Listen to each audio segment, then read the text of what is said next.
විදිහට 1800 வாகனம் අරගත්තේ dinner funds දුන්නේ. பாபாவின் பணம் யாருக்கு சொந்தம்? நடு ரோட்டில் நிப்பாட்டி வண்டியை பிடிங்கி எடுத்துட்டு அவுட் அப்படின்னு சொன்னால் எப்படி இருக்கும் உங்களுக்கு?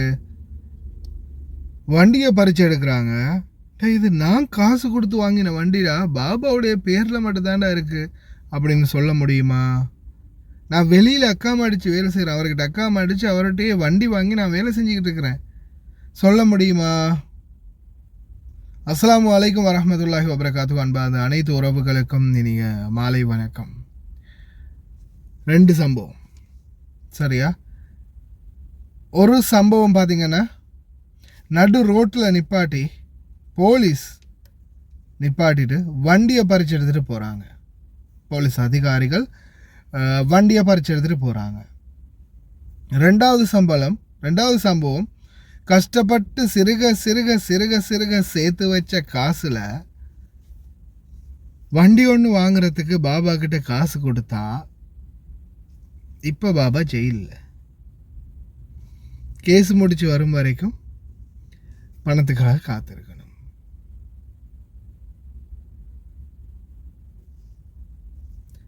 ஆனால் இதில் சம்மந்தப்பட்ட பாபாக்கள் யாரு தெரியுமா? போலீஸ். சரி, இதில் முதல் சம்பவம் ஒன்று இருக்குது. நான் வாய்ஸை ப்ளே பண்ணுறேன். சிங்களத்தில் இருக்குது வாய்ஸ். ப்ளே பண்ணுறேன். தெரிஞ்சவங்க கேளுங்க, தெரியாதவங்க ஒரு ஒரு ஒரு 2 நிமிஷம் மட்டும் பேசியிருக்கிறாங்க, ஸ்கிப் பண்ணிட்டு வாங்க சரியா? මල්ලි සූදානම් කොහොමද යෝන් දින ටික කරනවා ඔයාගේ මේ නිවුස් එක උදේ දැකපු ගමන් මට හිතුණා කියන්නේ කියලා කොච්චර කො මිනිස්සු හිතන්නේ අබුරු කියනවා කියන්නේ 150කට විතර මිනිස්සු ඒව පිළිගන්නවා 40ක් වගේ තමයි තින් නොපිළිගන්නවාට මඩ ගහන්න බලාගෙන විශ්වාස කරන්නේ නැත්තේ. ඇත්තට මේක තවත් කෙනෙකුට අපි දෙකීමත් තියෙන තවත් කෙනෙකුට දැනගන්න කෙනෙක් ලොකු දෙයක් නෙනේද? මවුස් එකකින් හරිය දෙන්නේ. අපේ අයියා කාද මකාම එකම කුවටි ගාව අවුරුදු 25ක් වෙනවා දැන් කුවට් එකේ එකම කැපිල් ගාව. එයාට එළියට අවුරුදු 5ක් කුවටි ගාව හිටියා. දැන් එළිය අවුරුදු 16ක් වෙනවා එළිය වැඩ කරනවා. ඊට පස්සේ අයියට වහන ගන්න බෑ. ඉතින් එයා අකාම මේ කාදම්නේ එළිය වහන ගන්න බෑනේ. අයියට කුවටි ගෙනවට වහනේ අරන් දීලා තියෙනවා. සුසිකි කාර් එක. අයියා ඕක දැන් මාස 6කට ඉස්සර මේක උනේ අපිතු අද දේ වහනේ හෙට දේ අද දේ වහන කිකේ තමයි හිටියේ. ඊපස්සේ අයියා අපල ගාම වහනේ අරගෙන යද්දී වහනේ රත් වෙලා කස්ටමර් කෙනෙක් කරගෙන සැලුන් එකේ වැඩ කරන අම්මා කෙනෙක් කරගෙන යද්දී වහනේ රත් වෙලා අයියා වහනේ සයිඩ් එකට කරලා සල්මි අපල ගාම සයිඩ් එකට කරලා වහනේ ඇර්ලි වෙලා ගොඩට කැර්ලි වෙලා එයා වතුර දාලා ඉන්නකොට පොලිසියෙන් ඇවිල්ලා අහනවා ඒ කියලා අහලා තියෙනවා අයියාගෙන්. අයියා කියනවා වහනේ රත් වෙලා මම මේ වතුර දැම්මා කියලා තියෙනවා. ඊට පස්සේ දැන් හරියද එන යන්න කියලා අයියාට කියලා. අයියා උන්ට ආපහු මයිකෙන් කතා කරලා සයිඩ් එකට ගන්න කියලා වහනේ. ඊට පස්සේ අයියා අරගෙන ඊට පස්සේ අයියාට කොළු ලයිසන් එක දෙන්න කියලා දීලා දෆ්තරයක දෙන්න කියලා. ඊට පස්සේ දෆ්තර එකක් දීලා ඊට පස්සේ අයියා කිව්වලු ඒක දාගන්න බලකවලු වහනේ තියෙන ඔයා යන්න කියලා කිව්වලු. අයියා කිව්වලු ඇයි මං කොහොමද යන්නේ මට යන්න තල්මේකම තමයි ගෙදර දිලා අයියා බොරු කියලා තියෙන්නේ. මම යන්නේ කොහොමද මට මං ඉන්නේ මෙහෙ ආවල් තැන මට යන්න බෑ වහන ඕනේ කියලා. ඊට පස්සේ කිව්වලු නෑ නෑ අපි එහෙනම් ඔබ ගෙනියලා දාන්නම් මේ වහන තියන්න කියලා කිව්වලු. ඊට පස්සේ බාබට එන්න කියන්නේ කිව්වලු ලොකු ප්‍රශ්නයක් තියෙනවා බාබට එන්න කියන්නේ කිව්වලු. අයියා කමන්නේ ති වහනේ දැන් දුර කියලා කිව්වලුනේ. කමන්නේ එහෙනම් මං ටැක්සි යන්නම් කියලා අයියා තින් ගෙවල් ළඟම සල්මියන් බ්ලොක් 12යිනේ. අයියා ඊට පස්සේ ගෙදර ඇවිල්ලා කුවේටට කතා කරලා තියෙනවා. बाबा वहाने अरගෙන ගියා මෙහෙම පොලිසියෙන් මං ගෙදර කස්ටමර් වුත් නැහැ කවුරුත් නැහැ තනියම මං හිටියේ කස්ටමර් හිටියා එයාට වෙන වහනේ කියන්නේ කොහොමද රත්තුන හින්දා මම එතනින්ට එනකොට පොලිසියෙන් ගාලා නවත්තා මෙහෙමයි කියලා අයියා විස්තර කියලා.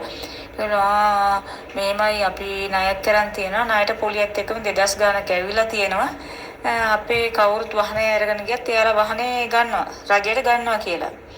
ඊට දැන් මම කුවේට හම්බෙන්න ගියා. ඊට පස්සේ කිව්වා දැන් ලබන මාසේ අපි අරන් දෙන්න ඔන්න කොහෙද අරගෙන යනවා. ඔයාලන වහන අරගෙන දුර කොහෙද අරන් ගිහිල්ලා. ඊට පස්සේ අරන් ගියාට පස්සේ අයියා ඔහොම දැන් මාස 5ක් 6ක් යනවා හා හිට අරන් දෙන්න අද අරන් දෙන්න. මෙයාලා ණය ගෙවන්න එපා මොනවා කරන්නද? මෙයාලා ණය ගෙවලා නැහනේ 1000ක් අරන් තියෙන්නේ පොලිය ඇවිල්ලා 2000ක්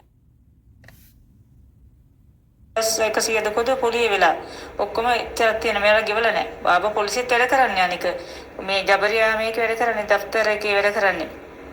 ඊට පස්සේ ඒකලොන් කතා කරලා කිව්වට පස්සේ කිව්වා ඔයාගේ වාහනේ සේව කරලා තියෙන්නේ.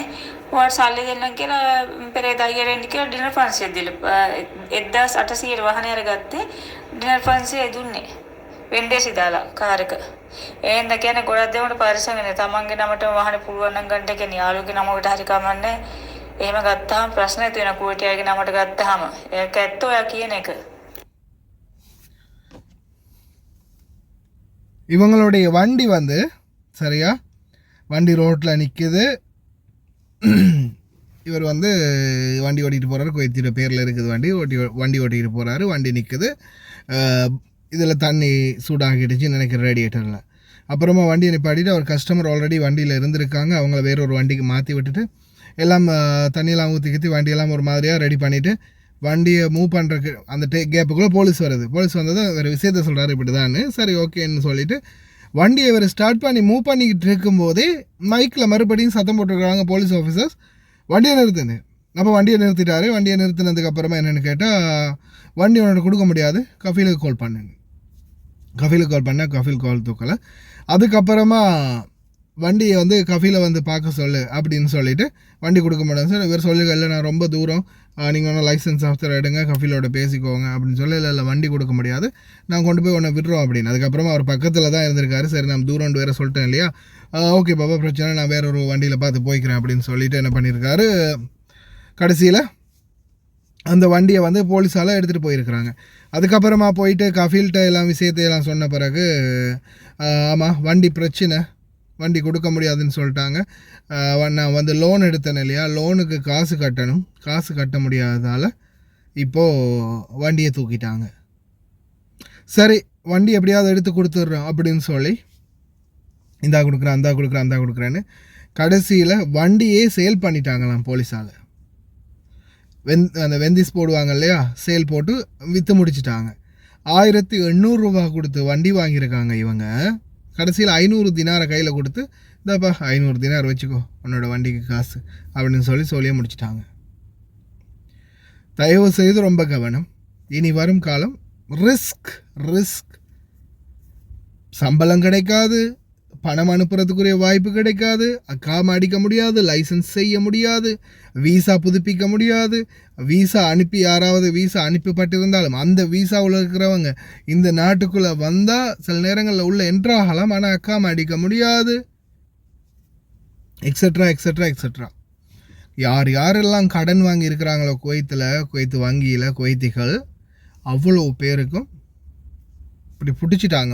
ஒரே புடி. இனிமேல் என்ன நடக்க போகுதுன்னு தெரியாது. வார எல்லாத்தையும் நம்ம தாங்கி தான் ஆகணும். அதுக்கு ஏற்றாற்போல் தயாராகிக்கோங்க மக்களே, தயாராக இருங்க. ரொம்ப கவனம். இனி வருங்காலம் குவைத்திகளை நம்ப முடியாது. ஏன்னா அவங்களுடைய கடன் பிரச்சனைக்காக என்ன வேண்டாலும் செய்யலாம், அவங்களும் என்ன முயற்சி வேண்டாலும் எடுக்கலாம். அந்த சந்தர்ப்பத்தில் அவங்களுடைய அந்த பிரச்சனையால் நீங்களும் நிறையவே பாதிக்கப்படலாம். அதிகமான வாய்ப்பு இருக்குது. அதுக்கு நல்ல ஒரு உதாரணம் அவரோட பேரில் குவைத்திர பேரில் வண்டி வாங்கினவருக்கு இந்த நிலைமை. இன்னும் எத்தனை பேர் காசு கொடுத்து வாங்க போகிறீங்கன்னு தெரியலை, காசு கொடுத்து அக்காம அடிக்க போகிறீங்கன்னு தெரியலை. இறைவன் உங்களை பாதுகாக்கட்டும்.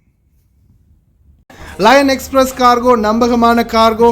இதோ நீங்களும் தொடர்பு கொண்டு உங்களுடைய கார்கோ பொருட்களை அனுப்பலாம். 90 93 61 67 தொடர்புக்கான இலக்கம் 66 16 84 14. இன்னும் ஒரு இலக்கம் 55 17 27 47. அதே போல் இன்னும் ஒரு இலக்கம் 50 53 79 39. இன்னும் ஒரு இலக்கம் 99 69 84 94. ஹாய் காய்ஸ், இன்றைக்கி நாங்கள் எங்கே வந்திருக்கிறோம் தாத்தா, எங்கே வந்திருக்கிறோம் நாங்கள் இன்றைக்கி அல்மிஷாய். நீங்கள் எப்போ ஆர்டர் பண்ணீங்க தாத்தா? நான் இன்றைக்கி ஈவினிங் தான் ஆர்டர் பண்ணேன். இந்த கோடை ஆர்டர் பண்ணுங்க. எனக்கு எமர்ஜென்சியாக இந்த சாமானம் கொஞ்சம் எனக்கு வேணுமென்றதுக்காக வேண்டி இதனால வந்து எனக்கு அவசரமாக இப்போ நைட்டு 10:15 எங்கேயும் ஆகுது. ஸோ அவர் எனக்கு அவசரம் அப்படின்றதுக்காக வேண்டி அவர் எனக்கு பணம் தந்தார். ஸோ இவங்களோட சேவையை பற்றி நீங்கள் எதுவும் கவலைப்பட வேண்டிய அவசியம் கிடையாது. அவங்க சொன்ன டைமுக்கு எங்களுக்கு எமர்ஜென்சியாக தேவைன்னு சொன்னால் அந்த டைமுக்கு அவங்க எல்லா சாமானத்தையும் கொண்டு வந்து எங்கள்கிட்ட ஒப்படைச்சிடுவாங்க. ஸோ கைஸ், நீங்களாக இருந்தாலும் தாராளமாக எந்த ஒரு பயமும் இல்லாமல் இவங்களோட கார்கோவாக இருக்கட்டும், கார்கோவும் இவங்க செய்கிறாங்க. ஸோ ஜெமியாவும் இவங்கக்கிட்ட இருக்குது, காகில் குக் சிட்டி ஒன்றும் இருக்குது. சாமானமும் நீங்கள் ஆர்டர் பண்ணலாம் தைரியமாக, எந்த ஒரு இதுவும் எதிர்பார்க்காம அவங்க சமூக சேவையை செஞ்சு முடிப்பாங்க. தேங்க்யூ ஸோ மச் தாத்தா, தேங்க்யூ. இந்த தாத்தாவோட ஆர்டர் வந்து இதுதான். நீங்களும் ஒரு 20 கேடிக்கு மேலே ஆர்டர் பண்ணிங்கன்னா நீங்கள் எங்கே இருந்தாலும் பிரச்சனை இல்லை, உங்களோட வீட்டுக்கே வந்து டெலிவரி பண்ணி தருவோம். இன்ஷா அல்லாஹ் இன்னொரு வீடியோவில் சந்திப்போம். தேங்க்யூ, பாய்.